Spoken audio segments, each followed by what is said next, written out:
Hey everybody, how are you? It's your old pal Boise with another daily sobriety vlog. Welcome, how are you? Today is May 4th. And of course, we all know that May the 4th be with you. And it makes it sound like you're a Jedi with a lisp. May the 4th be with you. And also with you. You're a Catholic Jedi. I know. Oh my God, he's doing a religious joke again already. Yeah, so soon. Anyways, today is Monday, May 4th. Drum roll. I have been sober for 14,279 days. 39 years, 1 month, 4 days, 469 months, and 4 days. Wow. Kind of wild when I think about it sometimes. Update that. But thank you for supporting us. Thank you for coming along. Thank you for hanging out with us. Thank you for remaining sober and doing your best to move forward into the light, leaving that stuff behind you. Of course, you don't forget it. You have to deal with it. And it takes a while to process it through treatment, through counseling. Sometimes you're dealing with psychiatrists and psychologists and other people that help with reassembling your thought process. Not your brain so much, although your brain has been damaged with the coke or with the heroin or with the booze, everything. Everything burns it up. So it's good that you're moving forward. I appreciate it. Your family will appreciate it. Your children will appreciate it. Your wife, your husband, anyone who lives with you and loves you will also appreciate it. It's well worth it. That's your bonus. That's what you need. That's what should inspire you to move to a higher level, to a higher way of consciousness and thinking, and leave some of the trivial BS that you allow yourself to trip over, or some of us that leave one sketchy foot in the drug world just in case we want to run back. When we make sure that we set up the patterns where we know that you don't believe me and you don't trust me, I'm going back to where I was, because you've already had it set up for months and you're going to go ahead and make that move and you're going to go ahead and do it. Cheers. I'm exposing you to that. I'm exposing you to yourself and the own game you're playing. Some of us do it subconsciously. And when it gets pointed out, you're like, nah, wait. Yeah, there is something to that. Wow, I thought I was original and unique. You gotta be grateful for where you come from, what you're doing, how you got to where you're at. You gotta be grateful. And when you're repairing it, you have to be grateful and have gratitude to where you're moving forward and processing and leaving some of that pain and misery behind. But you gotta make sure you process it. You just can't throw it in the back and it's good, because it'll come back to haunt you every single time. Cheers. Gratitude. I'm going to mention some things that I'm grateful for. I'm grateful for being sober. I have issues with health as you get older, as you do. I also have issues off and on with my weight, because if I'm being healthy and I'm not doing drugs, I'm not doing alcohol, but somehow I'm letting the self-analyzation of myself be left by the wayside and not dealing with it properly or daily and letting it build up, all of a sudden I can get doubt, I can get regret, I can feel miserable, I can feel like I let myself down, I feel like I'm less than I should be, less than a man that I have been. How could I let myself down so bad? Oh my God, I just can't believe that I'm such a failure. And then I'm eating cookies and sweets, and all of a sudden I'm gaining weight, because a good junkie or alcoholic knows that sugar is the ultimate replacement for that drug. So yeah, that and coffee, or coffee with a lot of cream and sugar, a lot of sugar, a lot of sugar, a lot of sugar, a lot of sugar. Like, damn, dude, did you ever put that much white stuff up your nose that you put in your cup? That's how some of us behave, and that's how some of us get exposed or are seen by others, because if somebody makes a remark like that, they're not pushing you away. They're a reflection, and they're letting you know what they see, and you should see it yourself. Because if you don't, you're hiding it from yourself, and you're going to fail. You're going to feel miserable, and you're going to have to turn it around and then clean up all that mess and keep moving forward, which is what I've done too. During the pandemic, right before the pandemic, my arthritis flared up really bad. I was really depressed, and I just ate sweets. And I went from 210 pounds to 335, 340 pounds.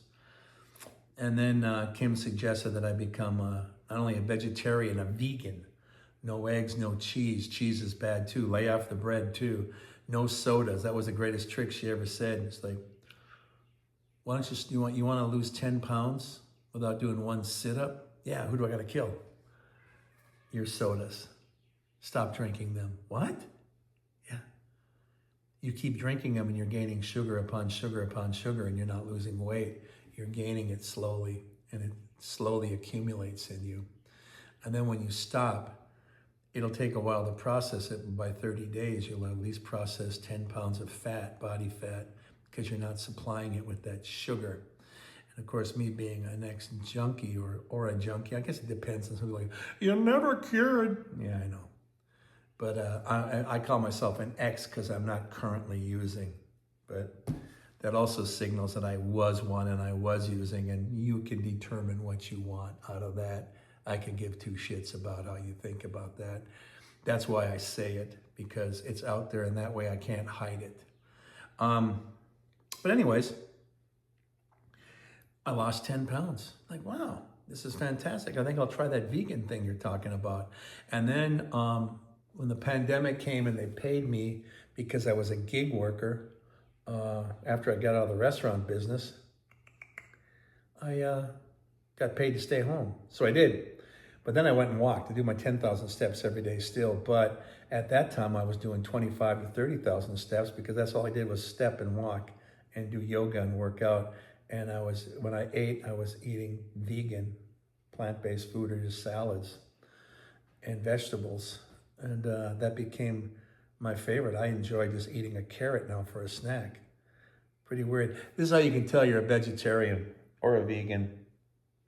If you drop a baby carrot or a piece of celery on the floor and you still just go and eat it, you're a vegetarian. Same way that you go, oh, that's gross. Yeah, bet you did that with an M&M, haven't you? Yeah. Or you're really a junkie with sweets when you drop candy corn and you pick it up and eat it. But usually we would eat sweets off the floor. Drop a little Debbie snack cake, you ain't letting that go to waste. And you eat it. But if you do it with a carrot, because if you're not a vegetarian, like, oh, the hell with it, and sweep that up later. Just don't step on it, you might slip.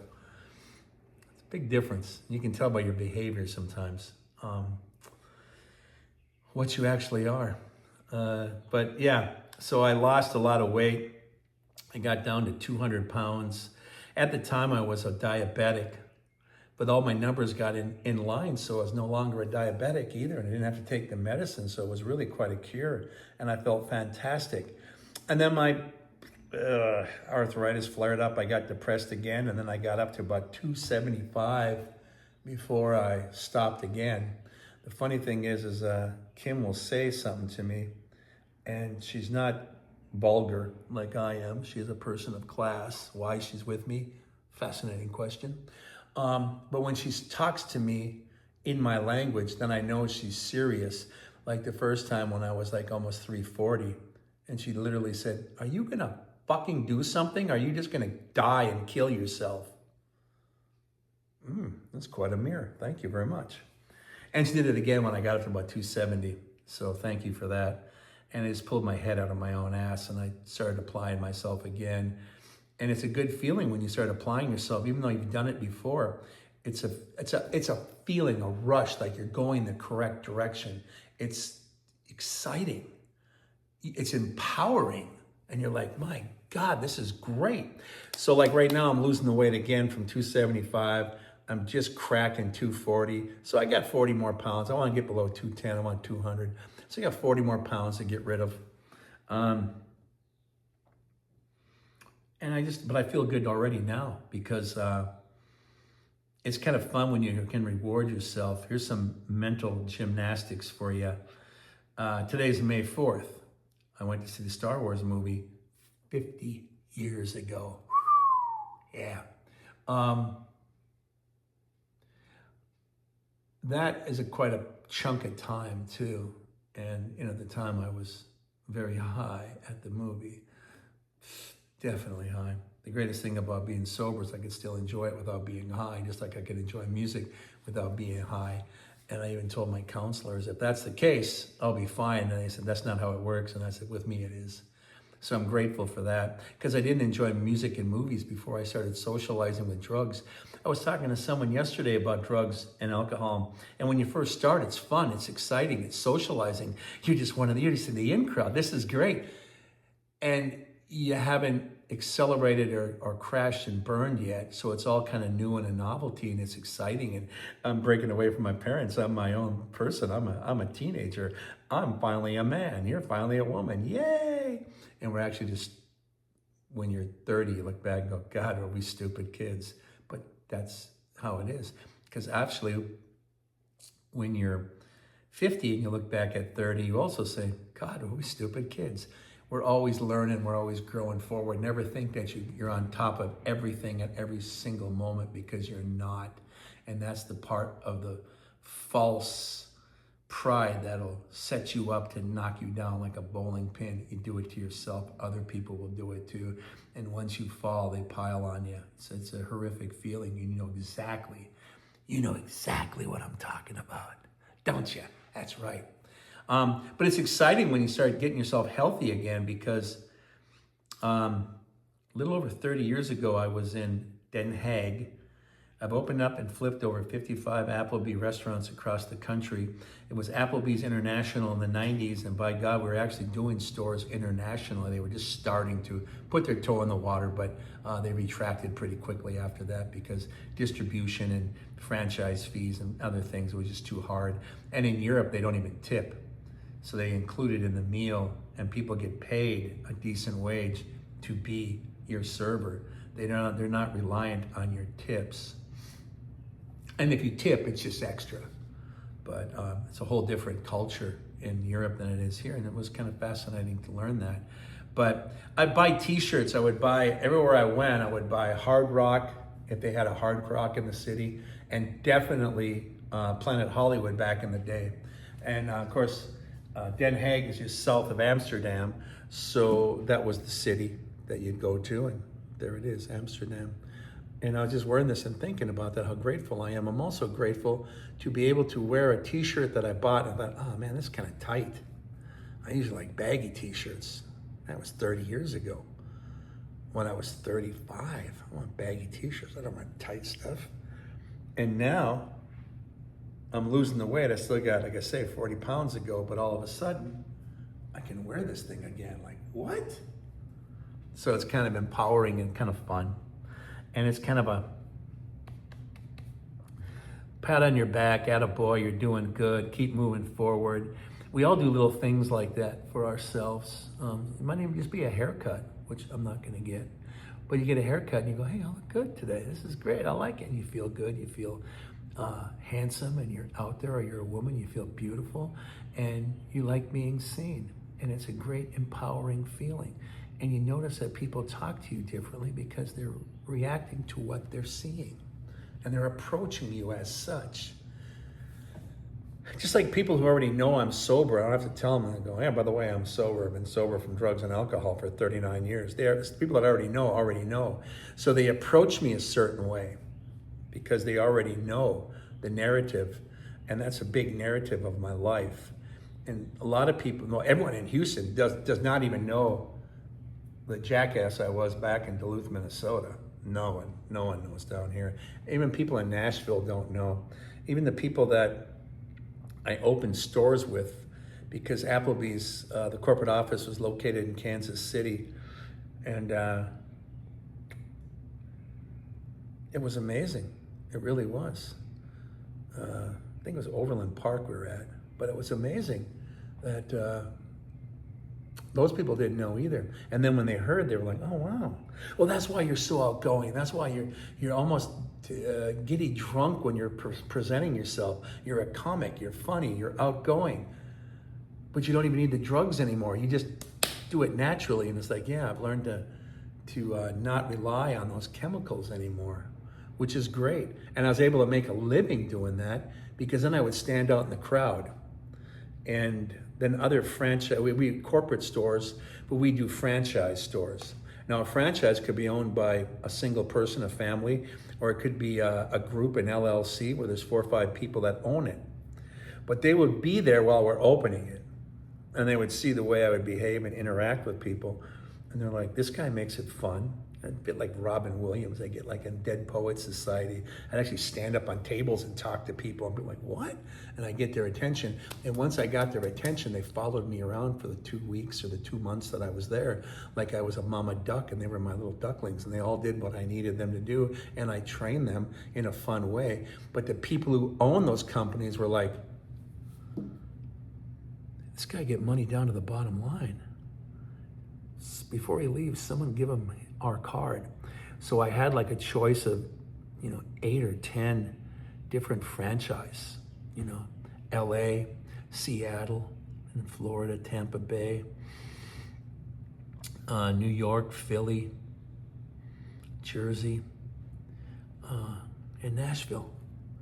And because Kim, well, she's a jazz musician now, but she was Miss Minnesota Country Music, and she was a singer-songwriter, did country music, and she did demos down there and recorded down in Nashville. That's why she wanted to go to Nashville. It's like, well, let's go. I can get a job there easily when I get off the road.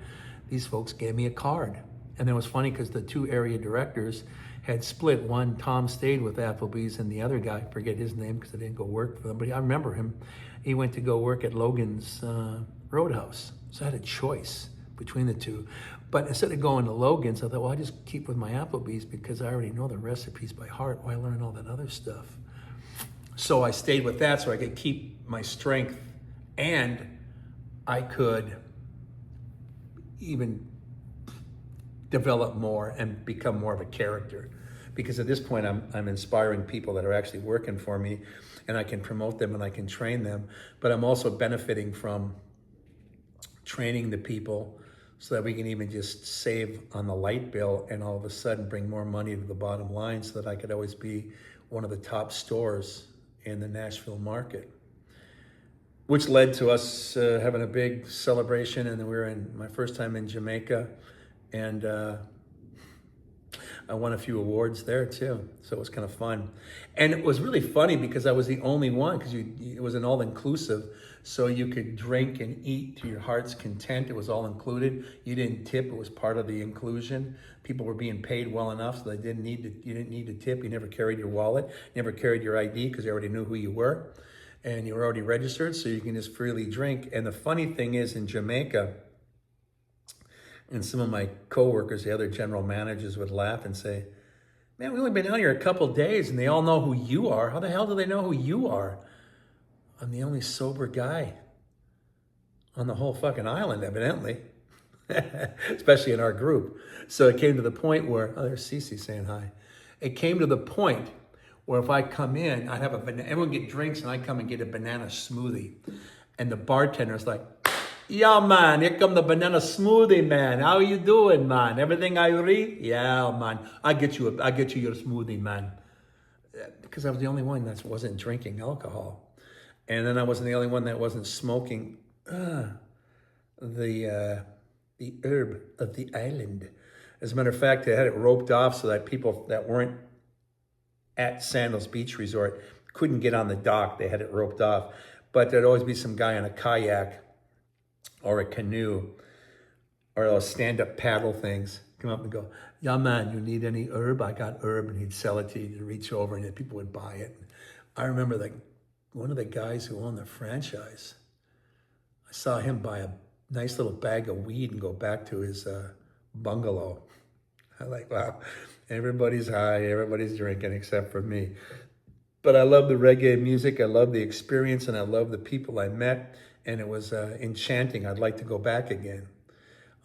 Same story I'll tell you sometime. The first time and many times I've been on Bourbon Street, and I am literally the only sober sumbitch on that street, I'll tell you that. But it's an experience and it's fun. I'm able to mingle with people without them even knowing that I'm not drinking or I'm not doing drugs, and I'm having a good time, so I just kind of filter in and have a good time. And there's music and there's people, and it's fantastic. And I don't feel restricted. Like some people might say, oh, you can't take Boise with you. He's been sober. Just leave him at home. There's going to be beer at this party, and now we don't know how he's going to react to that. You know, that kind of thing. It's like, well, you're not gasoline, and I'm not a match, okay? I'm not going to blow the place up. But it depends on how strong you are with your sobriety, because if it does rattle your cage, then don't do it. You're not strong enough for that yet.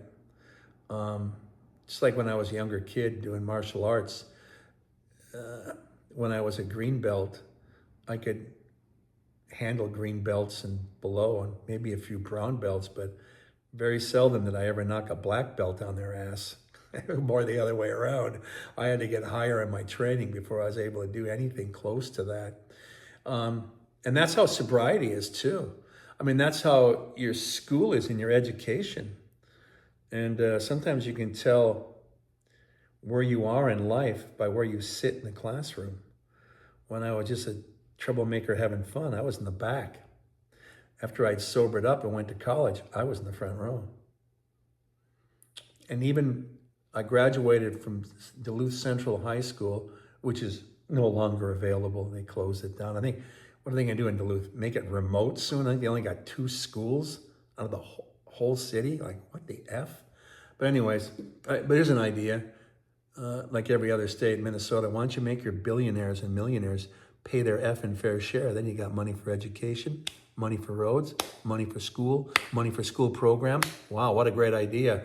But they're job creators. No, you're the job creator. You decide if you're going to go to Walmart or Target. I go to Walmart because it's cheaper. I go to Target because I like the service. You vote with your money. You are the job creator. The only jobs these rich people create is a few more accountants to count their money. Hello, McFly. There it is. End of the lesson. Anyways, may the 4th be with you.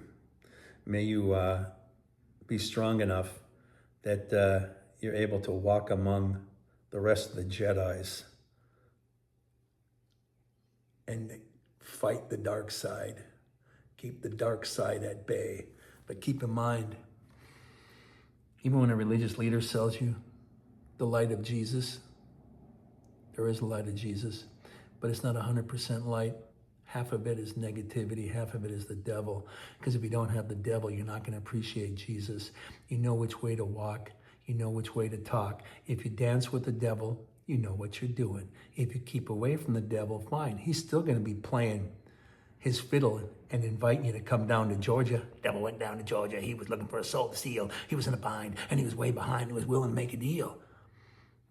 He's always willing to make a deal, for God's sakes. Pardon the pun, God. It's a question of balance. There's night and there's daylight in one day. There's light and there's darkness in your life. And the darkness is where all the drugs you slowly slid into, where it got real bad, real evil. You were arrested, bad things happened. You beat up family members, you beat your children, you beat your wife, you beat your husband, you beat your brother, you beat your father and mother. You're out of control. You beat up your life, you beat up your car, you beat up your reputation, you beat up your career. Till you pull it together or you crash and burn. Cheers. That's it in a nutshell. Anyways, thank you. One more time, it's May the 4th. I have been sober for 14,279 days. Yay! 39 years, 1 month, and 4 days. Hiri. 469 months and 4 days. He's quite a strong Scotsman, I would say. Nothing gets under his kilt, especially a burr. Thank you. Thank you for joining me. Thank you for helping us on Patreon, Cash App, Venmo, Chime, ding, ding, ding, buy me a coffee, so that we can help in our outreach program to people that need it. You may be the one that needs it. Your brother and sister might be the one who needs it. You may know someone who needs it. If you don't need it, God bless you, but help the others. Because I will guarantee that you can name 5 family members, immediate family members, that could use a little bit of help. Families are not immune. Yeah, we're all going to get some kind of collateral damage. And let's help the children, speaking of collateral damage, from mom and dad who effed up their lives and their marriage and the family unit. And even if they get back together again, it's damaged and they have to repair it. And even though your vehicle is repaired, kids will still remember the horrific crash if they were in the car with you.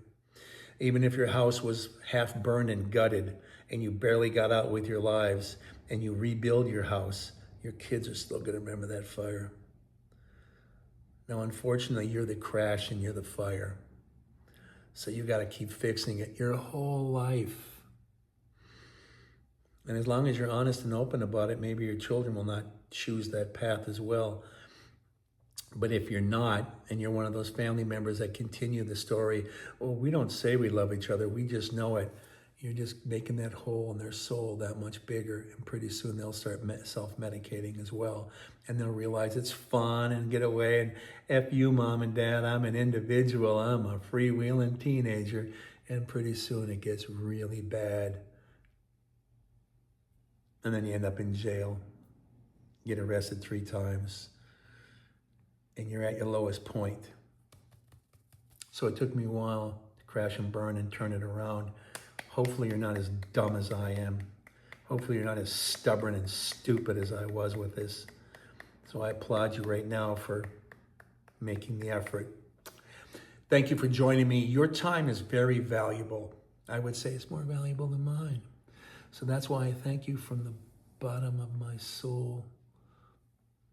Bottom of my heart, top of my soul. I sometimes get that wrong. I'm dyslexic. So I even get my own catchphrases backwards. That's the beauty of just being a regular dude. But thank you. I do appreciate it. And I want to say I love you. And I encourage you to keep doing what you're doing. Thank you very much for joining me. Love you. Bye-bye. Oh, look, it's Amsterdam. Isn't that funny? Amsterdam, where they're known for drugs, and here I am celebrating Amsterdam. See? You can mingle. I'll see you on Bourbon Street. Love you. Bye.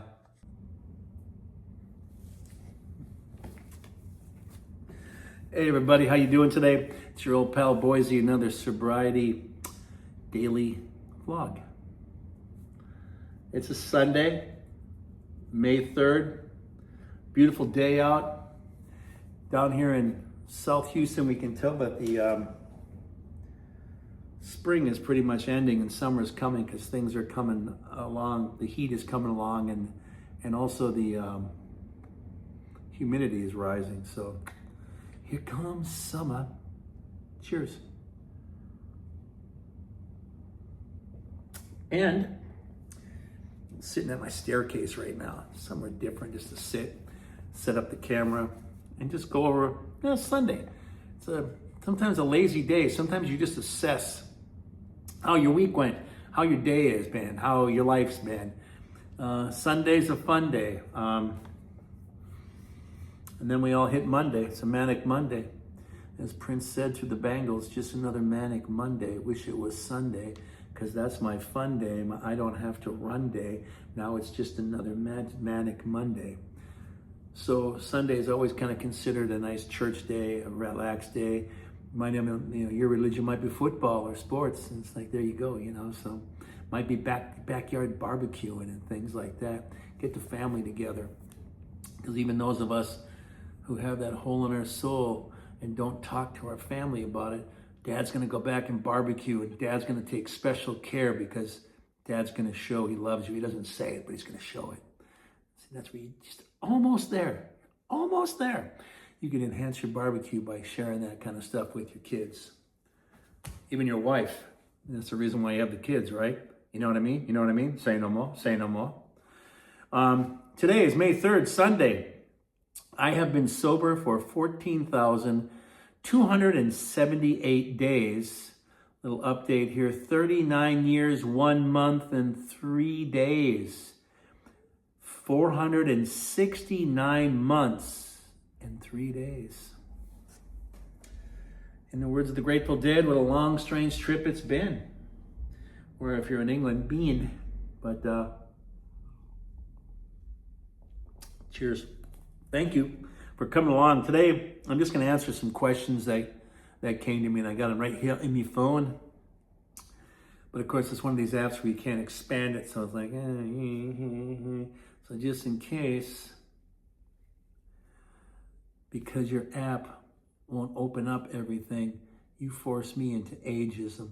That's the one thing that I've noticed as I've gotten older, because now I'm more sensitive to it, that we don't use the N word, we don't use the R word, we dance around certain things. But if you're old, no one gives two shits. They don't care. Ageism. You're too old for this, Grandpa. Sit down. So, yeah. And I like, I saw some guys combat it. I like my rock and roll t-shirts and whatnot. And this guy had a t-shirt, I saw it was on Amazon too. And it's like, I might be old, but I saw all the bands when they were around. All the great bands. And I'm like, okay, it's kind of a, yay, kind of a flex, I guess. It's certainly better than like, I've been here like over 20 years. Before that, I was in Nashville. And before that, I was from Duluth, Minnesota, where we call it Duluth, Minnesota. So I kept moving south. So I'm not originally from the South. I remember when I was in Nashville, people say, "Oh my, you're a Yankee." No, I'm not. Of course you're a Yankee, dear. No, I'm not. I'm so far north. I'm 220 miles from the Canadian border. They think I'm a Southerner. See, it's all a matter of perspective. And I remember the Beatles came from Liverpool, but they moved down to London. Why? Because in the South, they're considered smarter. And in the North, you're considered some like backwoods shite. So they left their hometown and moved down because it was better to be in the South, my love. So, it's all a matter of perspective, I guess. But anyways, now I am here, and I laugh too. I see these bumper stickers, and it's like, what a bunch of brown-nosed ass kissers. It makes me laugh. I'm glad to be in Texas. I love Texas, except for the taxes and the roads. And even notice taxes rhymes with Texas? Yeah, you did it on purpose, didn't you? But the roads are terrible. But everything else is great. Great communities, great, and then it has its ups and downs with personal people, but that's everywhere, right? Racism and bigotry and crap like that. They're enemies of us all. But I saw this bumper sticker. It's like, I may not have been born in Texas, but I got here as quick as I could. The fuck are you talking about, dum-dum? Where are you from? Are you from Boston, Mass? Good luck, blending in with everybody down here. Whatever. Or even like, I thought they meant themselves, but I guess it was Toyota, because Toyota now has factories here in Texas, like the Toyota Tundra. So it's a Japanese company, but they make it here in Texas. So it says made in Texas by Texans. So it's kind of a funny thing. Now, if you're old like me, you remember Michael Keaton, before he was Batman, was in a movie called Gung Ho, because that was when all the rich companies, and this is how it happened, kids, they realized if they shut down everything in America, ship it overseas, they don't have to pay your grandfather $20 an hour to make a good wage so grandma can stay home and raise the kids. He gets laid off. He has to work part-time or a full-time job that pays half the amount of money. Then grandma has to work part-time or full-time to pay the mortgage and everything, so no one's helping to raise the kids. Now they can't afford daycare. Then all these factories get shut down. Shame on us. We call that the Rust Belt. Remember, you heard of that, the Rust Belt? Yeah? That's because all the shit was rusting. Shame on America for letting that happen. Then COVID came. A lot of bad things with COVID, a lot of good things. I became a vegan, became healthier. Okay, a lot of people gained weight, I lost weight. And now I'm a vegetarian because I like eggs and I eat a little bit of cheese, so technically I'm not a vegan. So I'm a vegetarian, I'll live with that, boo-hoo. But the thing is that the Rust Belt, they weren't even building parts for the cars.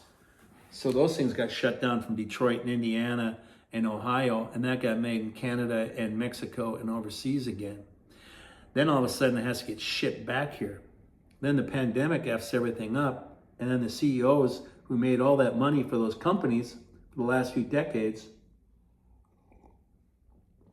lost all that profit because everything got held up in shipping because no one could move it, no one could ship it, no one could get to the docks and unload it, no one could drive it. It would have been easier if they just loaded it up on a truck in Indiana and drove it up to Detroit to finish the cars, but no, they couldn't. Now they're bringing it back in because they realize they effed up. They made a lot of money in the beginning, but the long story is they lost a lot of money. And when they lose a lot of money, that's when they suddenly wake up. So they should have never rusted the belt. They should have kept it strong. And the only people that profited from it were the people up on the top, not the workers. Then when those people on the top started losing money, and their companies and their executives started losing their jobs, then they pulled their head out of their ass and went, you know, really, this is a circle of life. All these dominoes hit each other. We should get back into the game. Yeah, get out of your ivory tower, get on the street, and do it right. Everything hits another domino. Every domino hits another domino, whether you ignore it or not. The force of nature and Mother Nature does not care how effing stupid you are. It's going to go on without you. It's like a bus. It doesn't matter if you didn't set the alarm. It doesn't matter if you didn't get quite ready. It doesn't matter if you had the wrong socks and you had to put them on and you ran out there. And so what if you're 5 minutes late? Why the hell didn't they wait for you? The bus is gone, man. That's how life is. The bus ain't going to back up for your lame ass. Get on there, get on time, get it together. That same thing goes for CEOs and people that are trying to make it in America. People that are trying to be sober. And speaking of which, let's see what kind of questions you have. Oh, how do you handle triggers or cravings? Learning about coping mechanisms is helpful to others in similar situations. And it is. I've been sober so long that it's actually like in the words of Duran Duran, it's a reflex. It just comes natural at this point. It's a bad example. It's as natural as farting and then saying, excuse me, but not leaving your chair. Hey, excuse me. It's just normal and natural at this point. But there are triggers that I get. And the triggers would be something where I suddenly feel less than. I feel like I'm being marginalized. Then I can feel that non-acceptance and definitely fear of rejection that everybody has, whether they admit it or not. Suddenly opens up a little bit. You can feel that. You can feel that cold energy coming through, that negative energy hitting you in your soul, and you react. And then you have to deal with it or let it rip you open and go do some coke. Okay? Or go get a bottle. Right? Today's Sunday, I can't get a bottle, but thank God I got some blow in the bathroom. And I'm not so worried about triggering because there's alcohol in this house. There's a liquor cabinet and there's beer. And my wife is a jazz musician, so guess what? She makes some special brownies sometimes for the band. But when she puts them in the kitchen and she makes them, they're wrapped in 2 different plates with cellophane. In the kitchen, one says the Wizards, like Harry Potter, and the other one's the Muggle. That's me, the non-wizard, because I no longer fly my little broomstick with them anymore. But I remember what it was like to play Quidditch. and I could still be a good coach. And at a certain age, you stop playing and you become a coach. It's natural. But so there's always triggers. Like I remember when I got out of treatment, and they were saying that watch for triggers, and I said, this is how old I am, because it's in the 80s. We had a videotape store where you could rent, like our corner version of Blockbuster out in Gary, New Duluth. So it was they rent out videos, and it was a liquor store.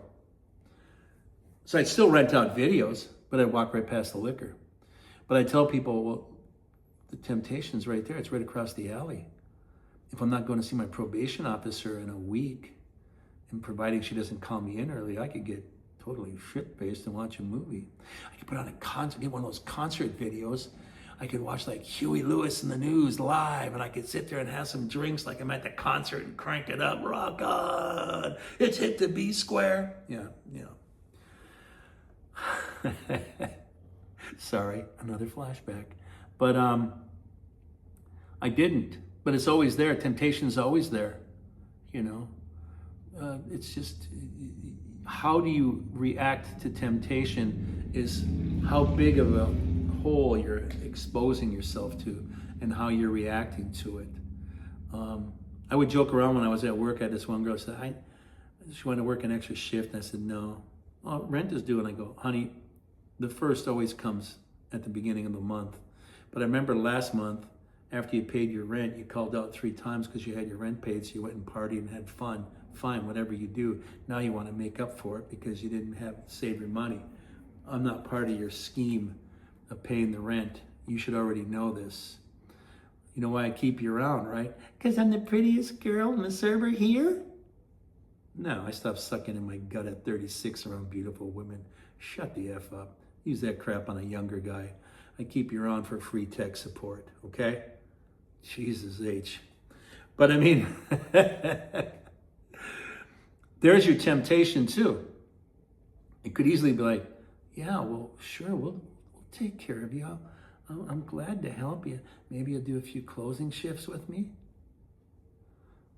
It's always there. It's always around. It's how you react to your temptation. So the stronger you are with the hole in your soul and how honest you are, the less there is of temptation. The temptation becomes stronger when you are weaker. It's a teeter-totter effect. The stronger you are, the weaker the temptation is. The weaker you are, the stronger the temptation is. It's a question of balance. You'll hear me talk about that a lot. Hole in your soul, tear in your soul, and a question of balance. Great album by the Moody Blues, by the way. If you haven't purchased it, buy it. Buy it on Amazon. Buy it wherever you can. Go see Justin Hayward live. He's the only last Moody around. Go see it. Go rent out a video. Go watch him on YouTube. Stream it. Whatever it takes. Enjoy. It's a great concept album. Concept albums will help you understand the concept of your life, because the music you pick for the soundtrack of your life is actually a concept, and it's your life, and it's your story, and it's your concept, and it's really important. So make sure you surround yourself with music as you traverse this terrain called life. Ooh, listen to me. I'm getting Shakespearean. What do you credit most for your ability to stay sober for so long? Understanding what someone sees is their key to success might motivate others. Such a journey is not just about challenges, it's also about personal growth, resilience, and a whole lot of wisdom to share. Pretty cool, actually. Like I get some friends that are weightlifters. When my arthritis got bad, like I said, I'm old, so I could no longer run, and they replaced my knees. I used to run 6 miles a day, man. I was an athlete. I ran marathons. It was the greatest feeling ever after 8-9 years of just killing myself with drugs. And they took my knees away. So, like my doctor says, you can bike, you can walk, you can swim, but you can't run. And you can do your yoga still. That's being very flexible. It's very handy, which I still do. But don't do hard weights, do light weights, because your joints, because of your arthritis, is now getting into your elbows, your hands, your shoulders, your upper neck. It's not in your hips. It's not just your feet anymore and your knees. Like, yeah, it's all over. Rust never sleeps. Neil Young had that right back in 1977. Into the blue, out of the blue and into the black. Meaning darkness. So when we are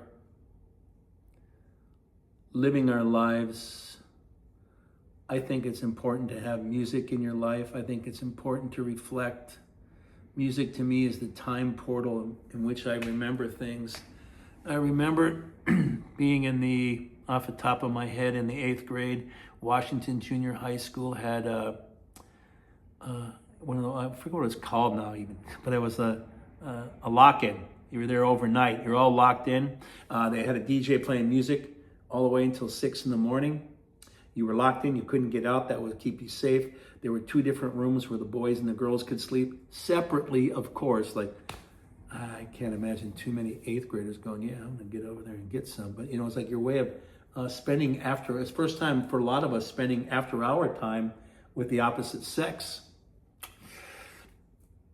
And I remember slow dancing to Chicago's big hit at the time. They spliced out this song, Color My World, their long suite.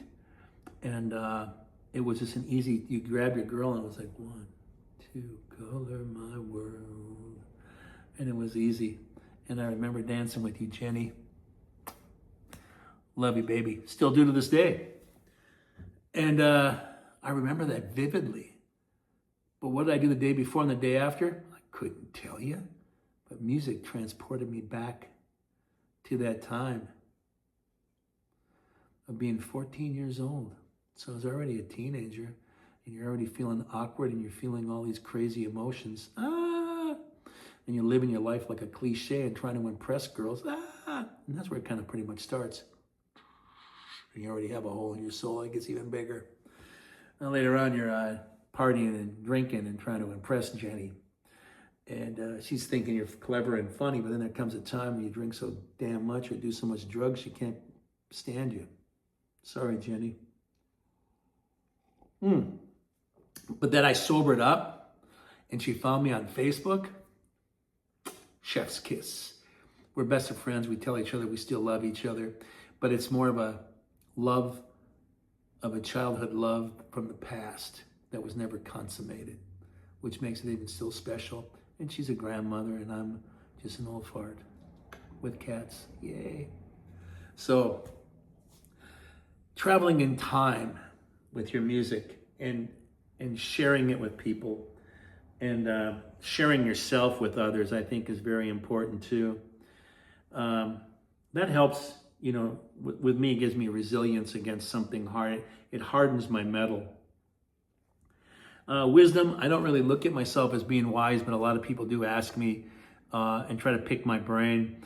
I'm more self-deprecating, a bit of a comedic and with comedic timing, and kind of downplay my role. But I do appreciate people looking at me in that light. Thank you. And that's why the Temple of Sobriety has me doing what I do. I do a daily video vlog. We're doing soon to do some live streams, and we got some other podcasts coming up. I do the drive-by where I'm driving around in Houston doing my rideshare app, and I pick up rando people that I picked up multiple times, some of them, but new people, and we have conversations, and some of it'll be fun, some of it's on topic, some of it's just people just telling their lives to me, because we're in the 4th largest city in the United States of America, and the most diverse, so the more people you meet that are not like you physically, and when you listen to them, you say, hey, they're no different than I am. You know what happens when that goes on? You meet people like that? You fear them less. And all they are is I always use the word milk. They're a milk container in a different package. They might be a pretty package. They might be a brown package. They might be a black package. They might be an Indian package. If the milk is sour, It's not the package, it's the milk. It's the person. So quit attacking the cartons and where they came from. Sour is sour, and everyone has sour milk. Those are the people you want to avoid. There's your wisdom. Apply that to yourself.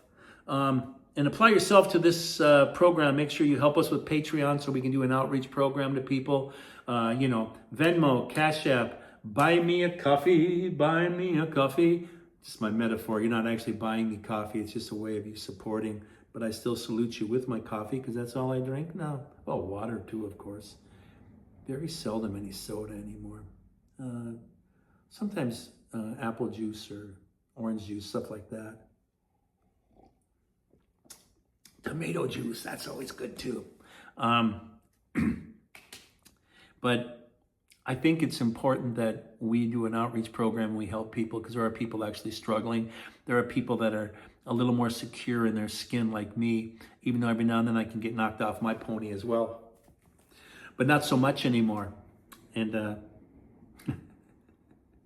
without sound like Mr. T. Hannibal, I pity the fool that tried to knock me off my horse. I pity the fool. I feel pretty good, pretty secure with myself. And I want you to feel good and secure with yourself as well, because that's what's important. Your family depends on you. Your life depends on that. Thank you for spending time with us. From the bottom of my heart to the top of my soul. Oh, look, we got John from New York City. I appreciate you spending time with me. It means a lot because your time is important. And John's original favorite drummer, in the words of Ringo, peace and love, everybody. Peace and love, everybody. I appreciate the fact that you spent your time with me today on May 3rd. On a Sunday. Happy Sunday. Tomorrow's the Manic Monday. Wish it was Sunday, because that's my fun day. I don't have to run day. That's why I'm just sitting on the stairs. Nobody's running past me. We're all chill. That's all it is. We're all chilling. Anyways, drum roll. 14,278 days sober from drugs and alcohol. Thank you very much. 39 years, 1 month, 3 days sober from drugs and alcohol. 469, he said 69, months and 3 days. And I thank you for coming along. And like Ringo said, peace and love. And I love the fact that you joined us. Thank you so much. Love you very much. We'll see you next time.